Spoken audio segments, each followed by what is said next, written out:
There's this notion of if you're not growing, then you're not succeeding, which I think is a bit of a weird thing. And it's really interesting to have it talked about in terms of activism or social change as well, that we carry this myth into that, this trajectory of things are going to get better, and we will always be heading towards a better future.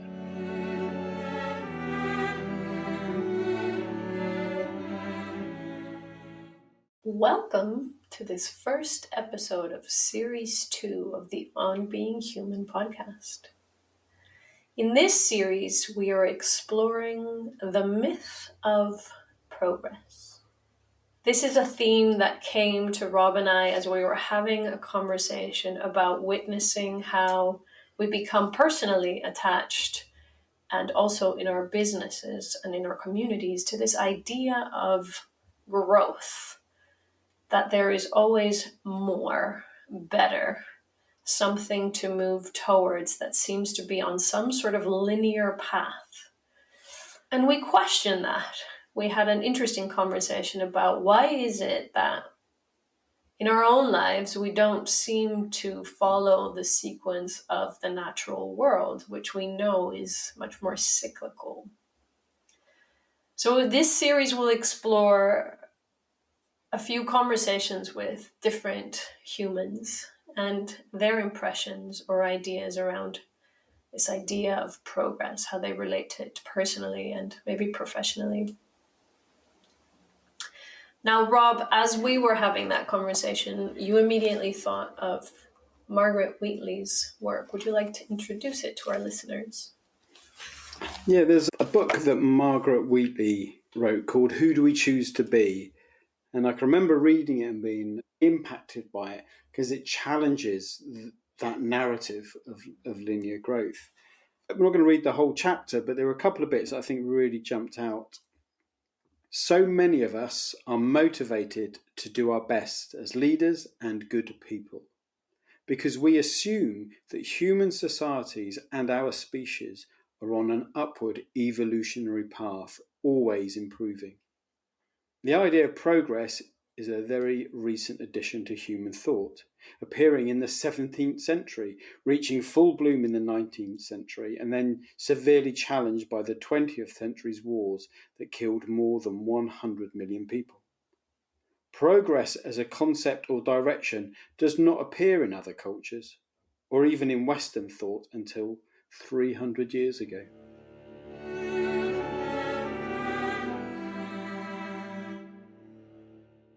So when I read that, I'm really struck by something, and it does make me smile. I think here is this idea that is become so prevalent in our businesses, in our world, and yet some cultures don't even have it. And even in Western culture, it's only 300 years. And humans are only a tiny little blip in history.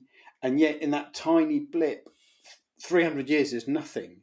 It's not even a millisecond if you look at the whole life of the planet. And yet it's such a strong narrative that we have. Everything is about growth. We need to grow. So I find that really challenging because not necessarily in terms of thinking about growth in terms of business. For example, I run a small company because I've always probably challenged in myself and in others, why do we need to be bigger than we are? We do what we feel like we're here to do. Why do we need to be bigger than that? And there's this notion of if you're not growing, then you're not succeeding, which I think is a bit of a weird thing. And remember, it was Schumacher did this book called Small is Beautiful, just challenging this whole concept. So I find that really interesting. But the bit that really impacts me is the individual desire for growth and development that really resonates with me, because I think I have a really strong narrative of self-improvement, being a better version of myself. And what happens if that's just a myth too? It's not just a myth of progress of civilization, but actually as individuals. So that's the other bit that jumps out for me. And I know we're impacted by this slightly differently, because I do have quite a strong activist, want to make the world a better place. So this is quite challenging, but I know you have a different approach to this, or a different way of connecting with it. Before I go in and share, there's this thing about personal development that you mentioned. Can I be a better version of myself? But I wonder, how strong is that in relationship to this idea of, can I make the world a better place? Because I hear you talk about that a lot too.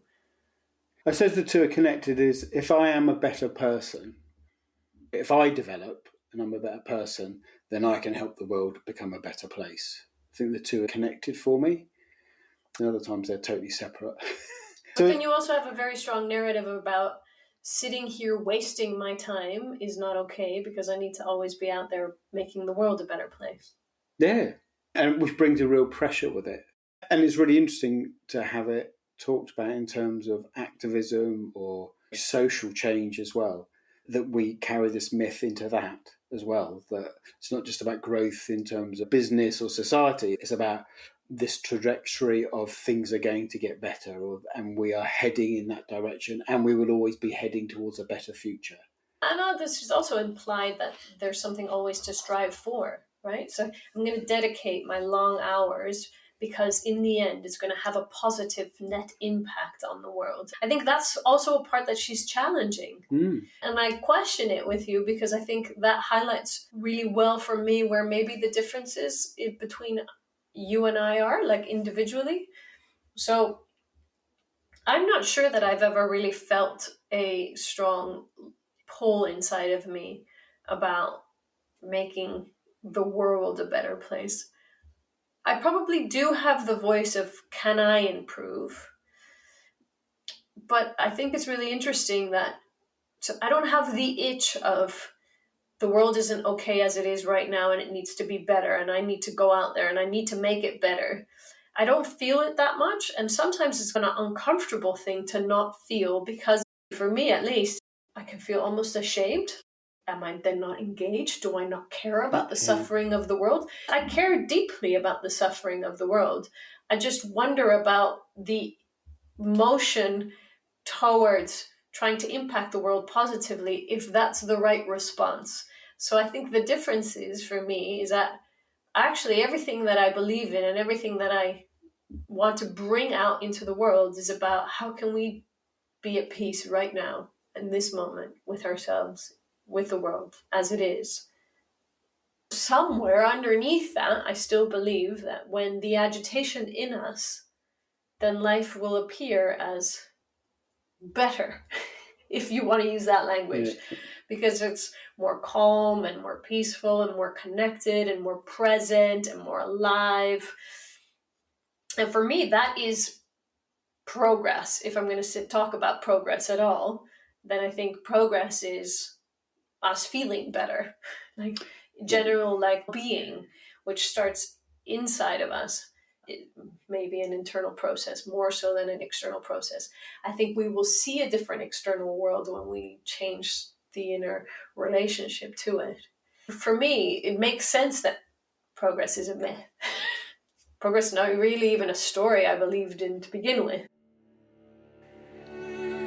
Maybe at this point, let's take a short pause and just ask listeners to consider, what is it that they measure as success? How do they understand progress in their own lives or in their own organisations? Is it just growth, or is it something else?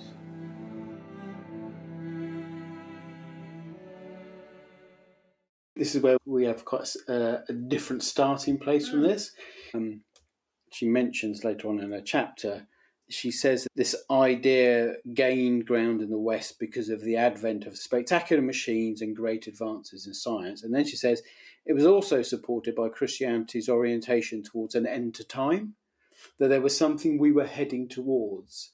And that brings an urgency, and that almost invites me to become an active player in that trajectory, as opposed to what I hear in your sense is, it feels like you step out of something in a positive sense. You step outside of this myth of we're heading this direction and I can make a difference and we can impact the world for better. It's almost like you step out of that narrative that enables you to then be different. Whereas I get caught up in the narrative And that creates a load of frustration sometimes, or I'm not doing enough, what else can I do? I've sat writing a poem today, well, how's that going to make any difference to whatever's going on in the world? It's almost like I'm trying to be holding the same story, the same narrative, and expecting to feel differently within it. Whereas you seem to step out. You said, I never really believed that narrative to start with. So it doesn't impact you in the same way. But if we explore that a little bit more deeply, like I said before, I think it's quite a radical stance to say I'm not going to step into that narrative. And I'll tell you why. I think it's because the fear for people, and I wonder if that's true for you too, is if I'm not working towards making a positive impact in the world and for others, then what is this human experience? It's all just irrelevant and meaningless, and I am nothing, and I am a tiny speck of dust in a galaxy. And like the existential angst that comes with that is too heavy a weight to bear. And so this is like a narrative that feeds something which might even be the deepest human fear, which is the fact that all of this is completely inconsequential. Like, we have no control over it. And actually, in the end, like you said, we're just a speck. We're a speck in time. We're a speck in the universe.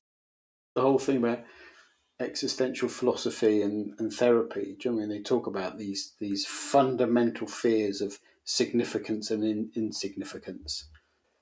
Maybe try to find meaning. And one of the ways I find meaning is by making things better. I think it's really interesting because there's like this cognitive bit around the myth. So on a cognitive level, I can see that's mad. Because if you look back at history and you look at what we've done thousands of years ago, however long we've been around, we've been doing similar things. We've been repeating same patterns. It just seems that's what we do. Why is that going to be like the case? Like you said, the golden age with the chosen civilization. Yeah. So on one level, I see that's a real... I can see that. No, that can't make sense. On an emotional level, it goes to that existential bit about, so what's my meaning, if that's the case? I mean, what happens when that falls away? Then how does one live? I find that probably the most interesting space to explore with people is, if it's all meaningless, how do you live? What do you live for? Then what happens with life as it unfolds? I think that's delicious. That's what a delicious exploration. That's where the magic starts to happen. It's wow, then it's all of a sudden, it's just for the sheer experience of who we are and what this is and life is and the joy and the sorrow and the depth and the breadth. And I think that's where it gets really juicy and really interesting.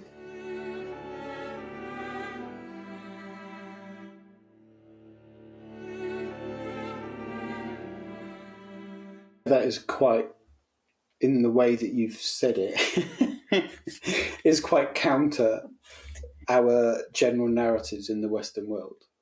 In the way that our politics is run or our societies are run. I think it would lead to a really interesting question around what are we here to do? What then is the thing that as humans, this is both a personal question and a collective question. This idea that I think John Kabat-Zinn introduces, like your job with a capital J, what are you here to do?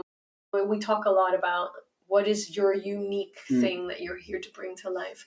If we let go of this idea that we are here to create whatever version of a better world, whatever that even means, we think that we're here to create with our technologies and our progress. If that whole narrative would collapse, then the question we could start to ask from a really open place would be, so what is ours to do in the network and the cyclical nature of this planet with all of her species? Who are we in that network? Who are we in this environment, in these interrelationships between land and animal and plant? And so what is being asked of us, really, with this gift of human experience that we've been given?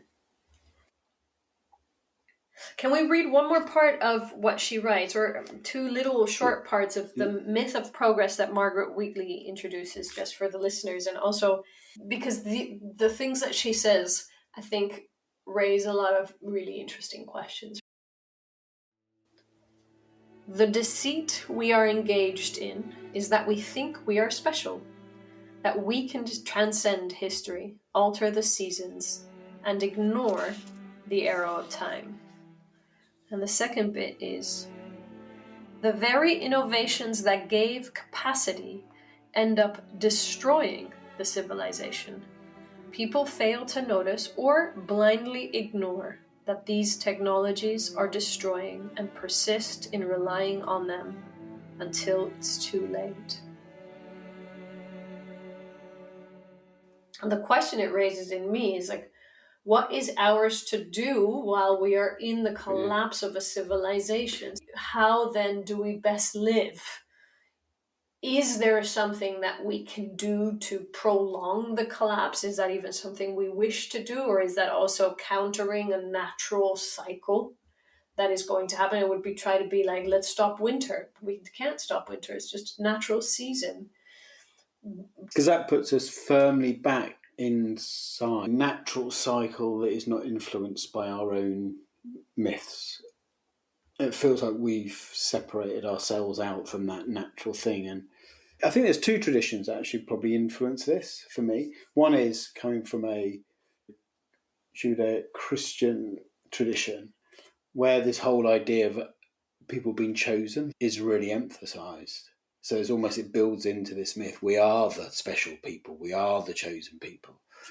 And the planet, this place is our responsibility. That's a really strong narrative in the Western world. They may be shifting a bit now. So there's that bit. But then there's also, again, what we're talking about at the beginning for me, which is about the notion that not just as civilization goes through its peaks and its troughs and its good times, its bad times, whatever, but actually as humans we do the same around spirituality, the development of spirituality or consciousness. There's almost that same myth that comes in about you need to get into the next stage. If you get to the next stage, and then you'll be this, and then you'll be that, and then the world will appear differently, and you'll be different. I think I have been caught up in that for a long time. So it's almost like this relentless, never-ending treadmill. So it's just another treadmill of actually just trying to improve, get better, be better, do more of good stuff. It feels just as relentless as any other progress.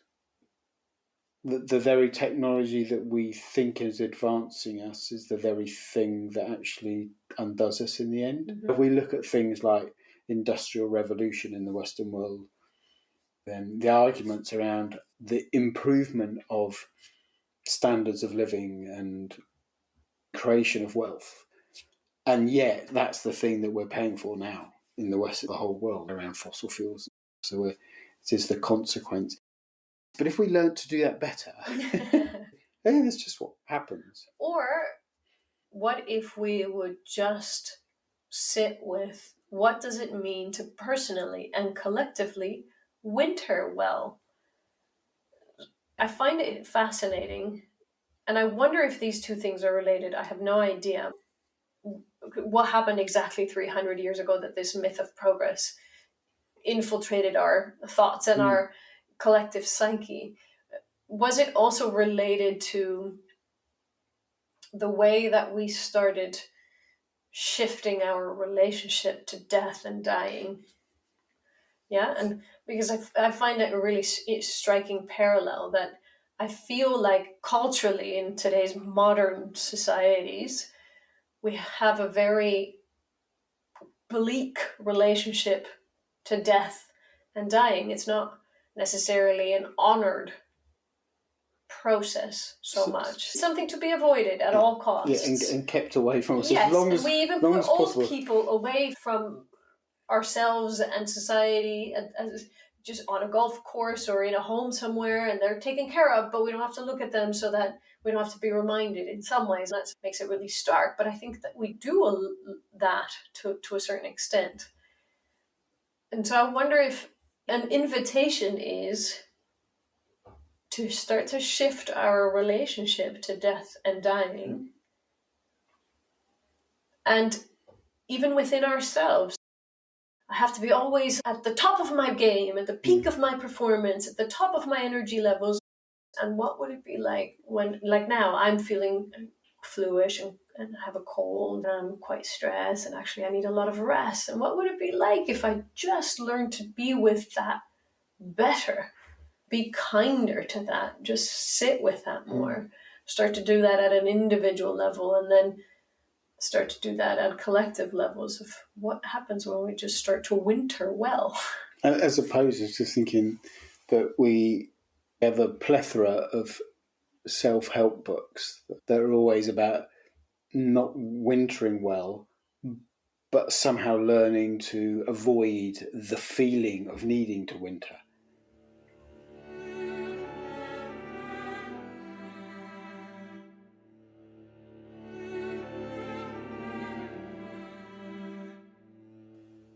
So what we're going to be doing for this next sort of 5 podcasts is we're going to be inviting different people in for a conversation around this idea of myth of progress.